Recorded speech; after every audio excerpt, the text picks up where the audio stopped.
لله رب العالمين والصلاة والسلام على سيد المرسلين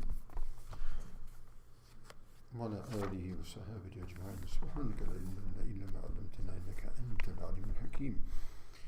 سبحانك لا فهم لنا إلا ما فهمتنا إنك أنت الجواد الكريم. وقل رب زدني علما.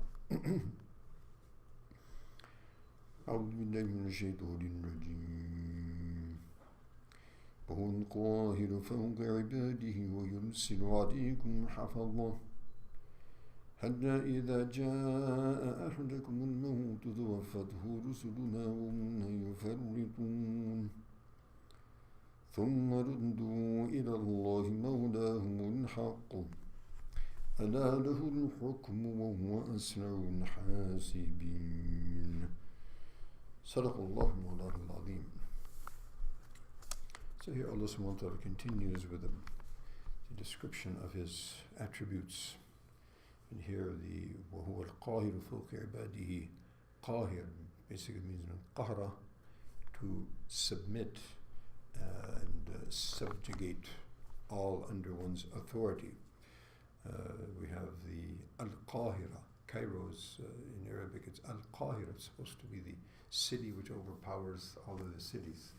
Well, according to the Egyptians, I suppose. But that is arguable. As for the fact that Allah subhanahu wa ta'ala is Qahiru, He has subjugated all of His creation under His domain and under His control and under His power and order. This is, of course, undisputed. So Allah subhanahu wa ta'ala is Qahiru fawqa ibadi, above His slaves and above His creation. Allahu Akbar. وَيُرْسِلُ عَلَيْكُمْ حَفَظًا. And also a very amazing system that Allah subhanahu wa ta'ala has devised for each and every human being. There are guardian angels, not simply an angel. One has an angel which specifically inspires the person to do right, and there's a shaitan who inspires to do wrong. Beside that, there are also, the ulama mentioned, up to 8 guardian angels who are protecting every human being, from the time of their inception until the time of their death. So when the time of the death comes, so these angels also prepare the means for which this person is to leave, and ultimately the angel of death takes him off. And this is the system. Allah subhanahu wa ta'ala, of course, does not need angels to administer His system, but that is His system. He is not in need of any of His system, but He has created various systems which are known as His sunan, His ways and the methodology in which Allah subhanahu wa ta'ala administers the universe. And so when the time of the appointed time comes, حَتَّى إِذَا جَاءَ أَحَدَكُمُ الْمَوْتُ, when death comes to any of you, تُوَفَّتْهُ رُسُلْنَا, then as the same word that was used yesterday, تُوَفَّتْ al-wafat, which, as we mentioned, is the word that is used for death, but actually literally it means to collect and take. And so the soul is taken, and this is the reality of death. The soul is taken. Very interestingly, when you look at a dead body, you see, what happened? Actually, the person was living, he was alive, he was speaking, he was hearing, he was talking, he was processing. And then all of a sudden, nothing. What happened? Nothing happened physically, actually. Mind is there, hands are there, brain is there, all the vital organs are there. But there is an essence which is undetectable, which is now gone. That is the essence of the human being, the soul.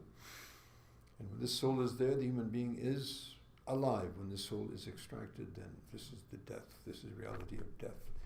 And so the extraction and the taking of that soul, which is known as wafat, this is the reality of death.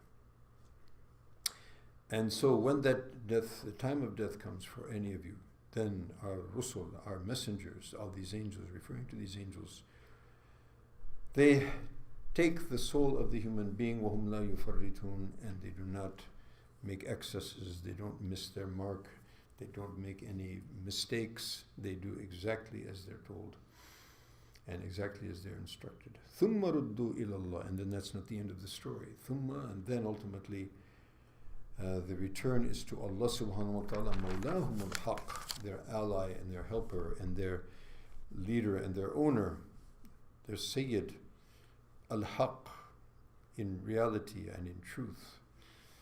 And here all helpers and all assistants, their help and assistance come to an end, and it is only Allah subhanahu wa ta'ala who will come to the aid and assistance of anyone at that very difficult juncture. Allah lahul hukm, and not is it to him is the final authority and the final judgment, and of course, yes, it is only to him.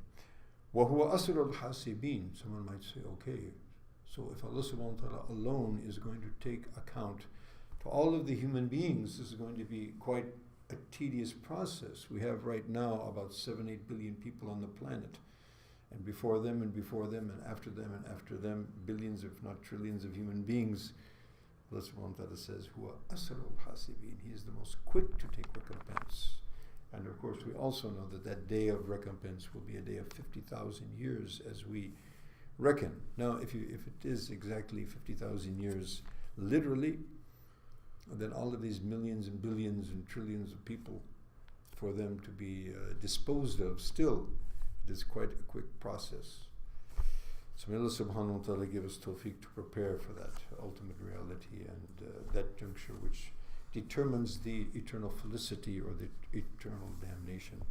So may Allah subhanahu wa ta'ala make us among the first category and save us from being among the second. Ameen thumma ameen wa akhir da'wana and alhamdulillahi rabbil alameen.